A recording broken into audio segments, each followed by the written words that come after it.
অনেকেই বলছেন যে এখানে নাকি নিশো থাকছে, আসলে কথাটা কতটা সত্যি কি মনে হয়? একটি অ্যাকশন সিনেমার প্রধান সেখানকার হিরো, আর হিরোর কাউন্টার হিসাবে সেখানে যদি হাজির না হয় কোনো শক্তিশালী ভিলেন, তাহলে সেই অ্যাকশন সিনেমার কোনো পরিপূর্ণতা পায় না। হ্যাঁ, কথা বলছি তুফান নিয়ে, মেগাস্টার শাকিব খানের তুফান।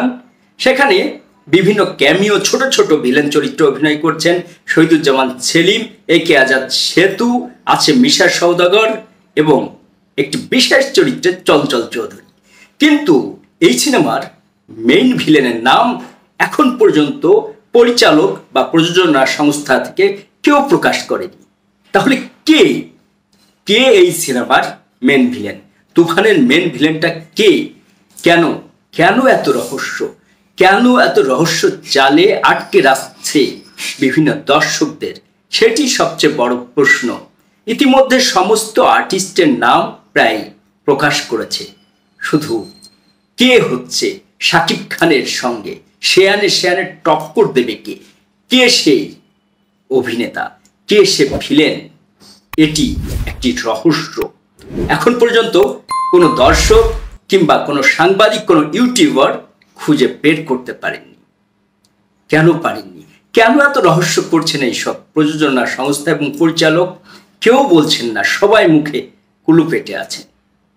একটি একটি খুব রহস্য, এবং প্রতিদিন আমরা খোঁজার চেষ্টা করছি, জানার চেষ্টা করছি আসলে মেইন ভিলেনটা কে। কে? শহীদুজ্জামান সেলিম, সে তো খুব ছোট্ট একটা চরিত্র অভিনয় করছে। চঞ্চল দা, তিনিও তো নিজের মুখে স্বীকার করেছেন, বিভিন্ন জায়গায় বলছেন যে আমি একটা খুব ছোট্ট চরিত্র অভিনয় করছি। আর মিশা সওদাগর, তিনিও তো খুব ছোট একটা চরিত্র অভিনয় করার জন্য কলকাতায় অবস্থান করছেন। আর বাকি থাকলো একে আজাদ সেতু কিংবা গাজী রাকায়েত, ফজলুর রহমান বাবু। কে আসলে? যিশু সেন নাম শোনা যাচ্ছিল, কিন্তু প্রযোজনা সংস্থার দুই কর্ণধার আলফায়ের শাকিল ভাই এবং চরকির রেদওয়ান রনি হাজির হয়েছিলেন একটি টেলিভিশন টক শোতে। সেখানে যে অনেক প্রশ্নের উত্তর দিয়েছে, কিন্তু মেন ভিলেনের ক্ষেত্রে একটি রহস্যই রয়ে গেছে। তাহলে কি আরফান নিশো? আরফান নিশো কি করে হয়? আরফান নিশো তো শাকিব খানকে পছন্দই করেন না, অবশ্য রায়হান রাফিও পছন্দ করতেন না। মানে সুড়ঙ্গ আর প্রিয়তমা যখন একই সঙ্গে রিলিজ হয়েছিল তখনকার কথা বলছি আর কি। সময় যত গড়ায় সবকিছুকে বদলে যায়। আমাদের শাহরিয়ার শাকিল, আলফায়ের প্রধান এবং রেদওয়ান রনি যমুনা টেলিভিশনের একটি টক শোতে হাজির হয়েছিলেন। সেখানে নানা প্রশ্নের জবাব দিয়েছেন। সব প্রশ্নই ছিল তুফান কেন্দ্রিক। মেগাস্টার শাকিব খানকে কেন নিয়েছেন সেই বিষয়ে কথা বলেছেন। কি বলেছেন? যে বাংলাদেশের একমাত্র সুপারস্টার। হ্যাঁ, মেগা স্টার বাংলাদেশের, তাকে ঘিরে নানা রকমের গল্প হবে, অ্যাকশন হবে। তারা চাইছিল একটি অ্যাকশন নির্ভর সিনেমা করতে। সেখানে শাকিব খানের বিকল্প বাংলাদেশে কে আছে বলুন তো? কেউ আছে কি? নেই। দ্বিতীয় জন কেউ নেই। যদিও গত কুরবানির ঈদে নিশোকে নিয়ে আলফা এবং চরকি মিলে তৈরি করেছিল সুড়ঙ্গ, এবার যার প্রধান প্রতিদ্বন্দ্বী ছিল শাকিব খান, সেই শাকিব খানকে নিয়েই এবার তারা সিনেমা করছেন। এর সঙ্গে যুক্ত হয়েছেন SBF বাংলাদেশ লিমিটেড। এই প্রশ্নটা তারা বারবার একই কথা বলেছেন। SBF কিন্তু কলকাতা নয়, বাংলাদেশ লিমিটেড। বাংলাদেশ। হ্যাঁ, উত্তর দিয়েছেন KGF কিংবা অ্যানিমেল সিনেমার নকল কিনাই সিনেমা। সেটির উত্তর খুব ভালো করে দিয়েছেন শাহরিয়ার শাকিল এবং রেদওয়ান রনি। তারা বলেছেন তারা কোনো রকমের কোনো নকল সিনেমা, নকল গল্পের সিনেমায় একটি পয়সাও ইনভেস্ট করবেন না। তারা জেনে বুঝে একটি অরিজিনাল গল্পের সিনেমাতে ইনভেস্ট করেছেন এবং বলেছেন যে এই সিনেমা সত্যিকার অর্থে একেবারে বাংলাদেশের একটা ইতিহাস বদলাবে এবং এই সিনেমা বদলাবেই, এইসব বিষয়ে কথা বলেছেন। আর ভিলেন কি আরফান নিশো হচ্ছেন? এই বিষয়ে উপস্থাপিকা একদম শেষ সময় এসে প্রশ্ন করেছেন। কি উত্তর দিয়েছেন সেটি আমরা একটু দেখব। তুফান সিনেমায় তো আমরা জানি আসলে নায়ক হিসেবে কে কাজ করছে, কিন্তু অনেকেই বলছে যে খলনায়ক হিসেবে এখানে তো চঞ্চল চৌধুরী থাকছে, এবং অনেকেই বলছেন যে এখানে নাকি নিশো থাকছে। আসলে কতটা সত্যি কি মনে হয়? প্রথম কথা হচ্ছে, আপনাকে এগুলোর কোনো উত্তরই আমি দিব না, কারণ দর্শক যা আমরা দর্শককে দেখাতে চাই তা তো আমরা দেখাচ্ছি, আর বাকিটা হলে গিয়ে দেখতে হবে। তো যে উত্তরটা দর্শকের কাছে নাই সেই উত্তরটা আমরা এখানেও দিতে চাই। এটা একটা মিস্ট্রি থাকলো। হ্যাঁ, অ্যাবসলিউটলি। যমুনা টেলিভিশনের সৌজন্যে দেখলেন একটি বিশেষ চমকপ্রদ প্রশ্নের উত্তর। কি দিলেন? শাহরিয়ার শাকিল রহস্য করে রাখলেন। কেন রহস্য করে রাখলেন? বললেন যে সিনেমা হলে আসুন এবং সেখানেই রহস্য ভেদ হোক। আসলে এই সিনেমার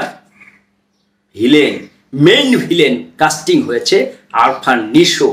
এখন অনেকটাই তার কথায় নিশ্চিত হওয়া যাচ্ছে, যেহেতু তারা বলতে চাচ্ছেন না, কোনোভাবেই প্রকাশ করতে চাচ্ছেন না শাকিব খানের সঙ্গে কে অ্যাকশন করবে এই সিনেমাতে, তার বিপরীতে শেয়ানে কে টক্কর দেবে।